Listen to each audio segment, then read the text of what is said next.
Hello everybody, I'm SJM. Welcome back to some more Storybook Brawl. So going over a game that I had with Loki here. Got towards the end of the game and ended up with a good boy composition, which is one of the strongest going at this point right now.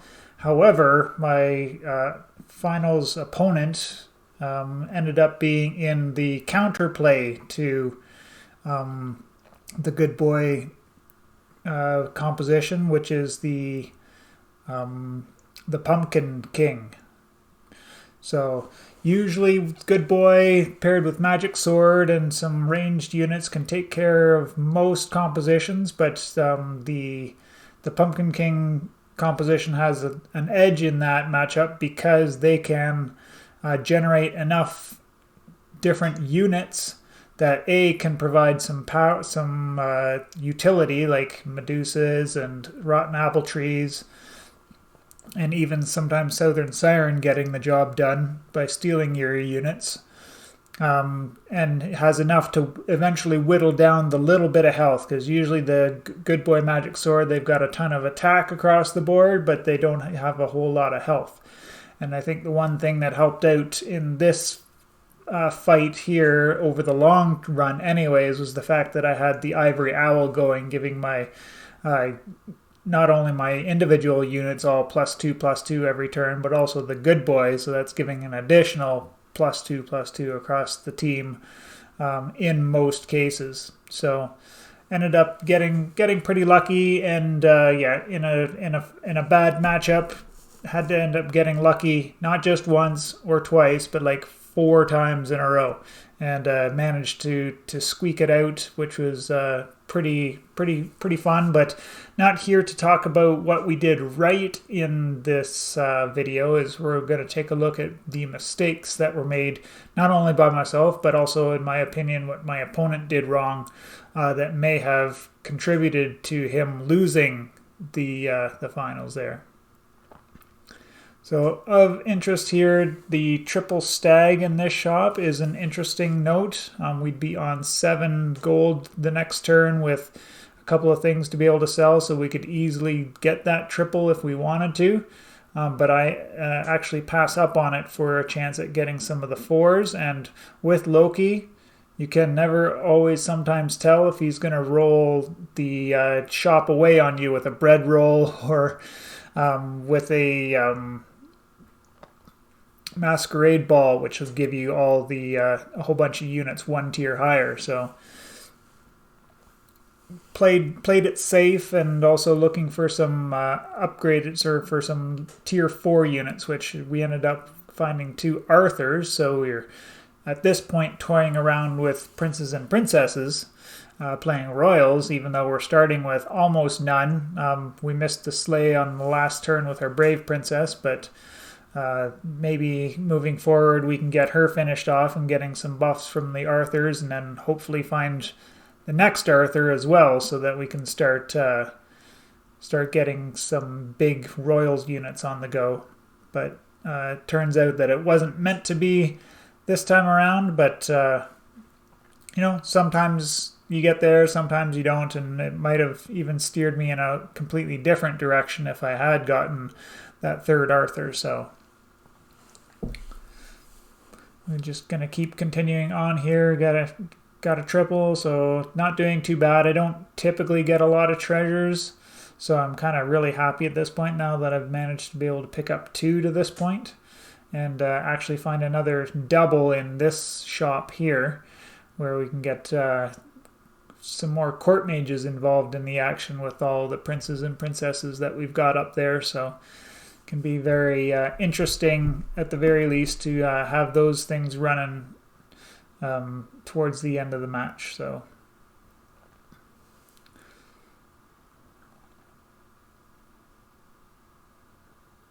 pretty standard here. We missed a 50-50 to end up tying that one, but that's fine.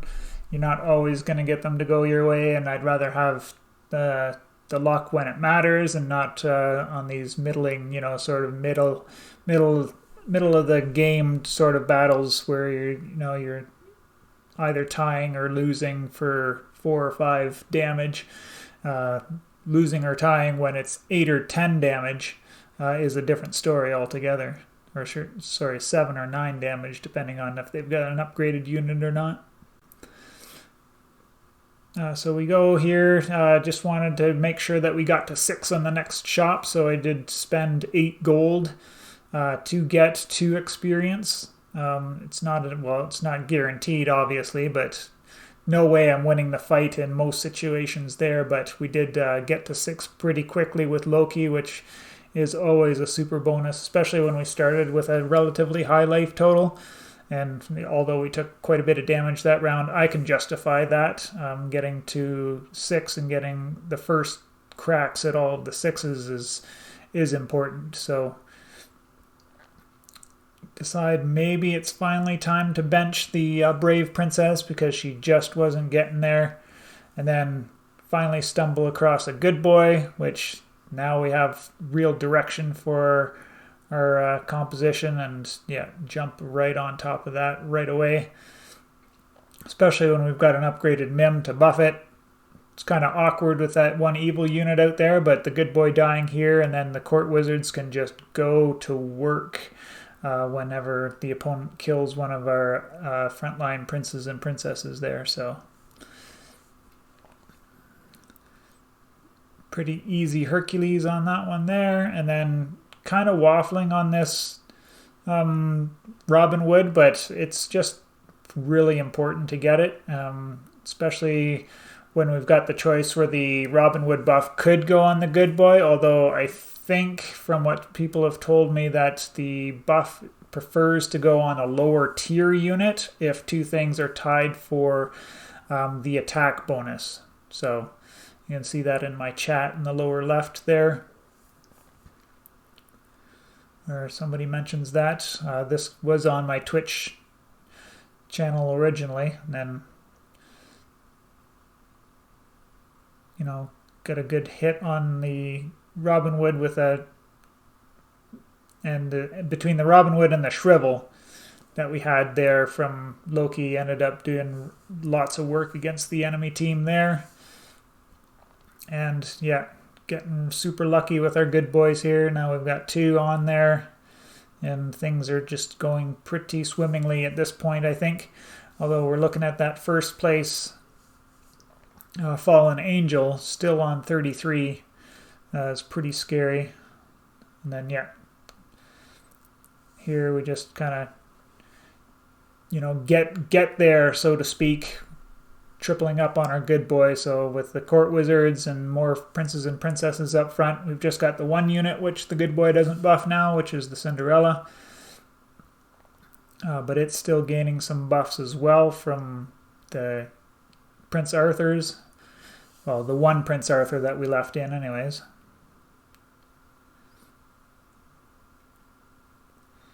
And yeah, good boy buff's just too much to handle, so that puts another good boy back in the pool, so we've got more chances to find more of them.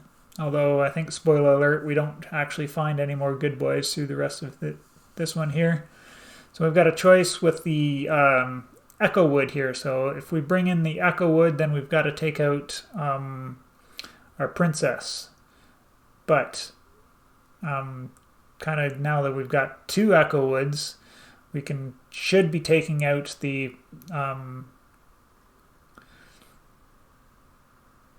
Prince Arthur and having the court wizards in instead. But I, for some reason, made a mistake here in getting rid of the court wizards instead of getting rid of the Arthur and the princess, the Cinderella, which I think overall would have been stronger. And then you got your, maybe it's not, because we've got, you know, the 2 Echo Woods would have to go up front line to keep the court wizards in the back line, right? So kind of a mix, tension there with what units you want front and back. So we're eventually moving out of the Cinderella and the Arthur here now. Probably should be getting that court wizard back in, but it's only a 12/12 good boy at this point, so it's not even like that super big of a bonus. So with a with a magic sword, definitely justify getting the ranged units in there and going, but maybe not so much with the melee unit style, or with the lower attack good boy.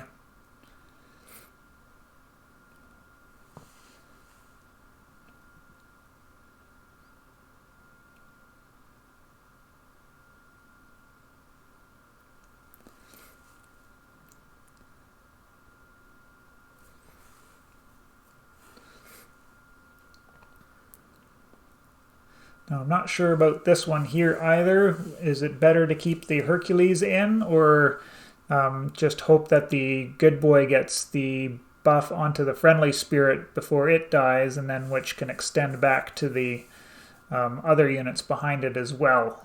So not sure on that one. It is a possible mistake though, but although with the Green Knights there giving some health buffs, we should have plenty of health on our units.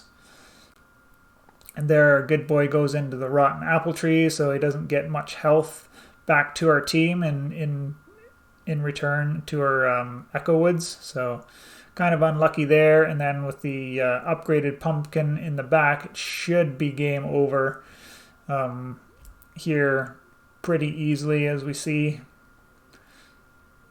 Without all of the super buff on all of our characters, we're not killing their units first time every time, right? So now we've got our backs up against the wall and a still very healthy fallen angel with our nemesis, so it doesn't look good at this point. So I really got to try to find that 666 and magic sword plus 100. Here we go. So this is going to give us a puncher's chance to get in there. We've got a couple of ranged units to go, and then I kind of waffle on getting the Hercules in there or not, and then decide to change my positioning at the last second for some reason, which ended up not working out.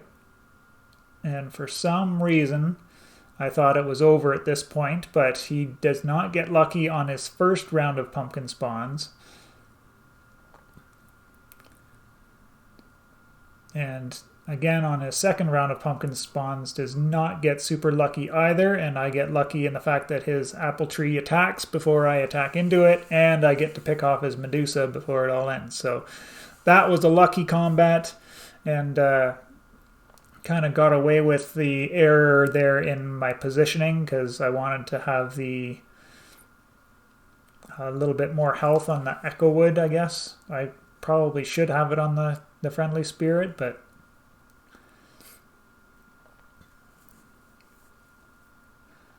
then we pass up on another Echo Wood, which kind of is starting to dilute our good boy buffs at that point. So it's getting to be a little bit overkill as well.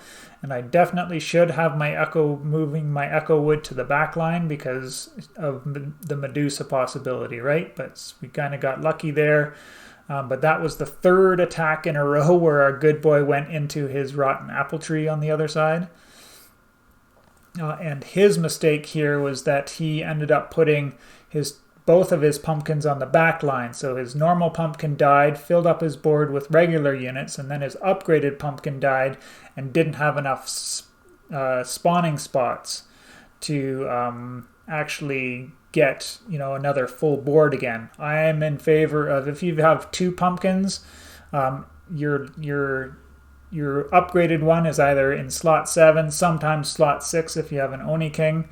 Maybe you want that in slot 7, but then your secondary one should be in slot 4 to refill your front line after your back line gets it. Sometimes it doesn't work out perfectly for you, but I think on average that's a better positioning overall. And here he keeps it the same, and I still fail to get my Echo Wood to the back to avoid his Medusa.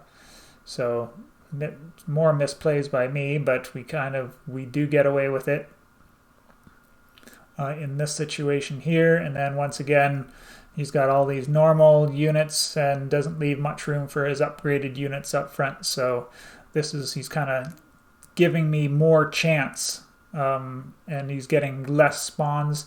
Well, probably on average about the same number of spawns, but if he's respawning a bunch of normal units on the front line, and then they can also get buffed by the Grumblegore that he's got in the back line as well to help out him on his side. So, in my opinion, yeah, having that Grumble or having his second pumpkin up on the front line is more advantageous in the long run.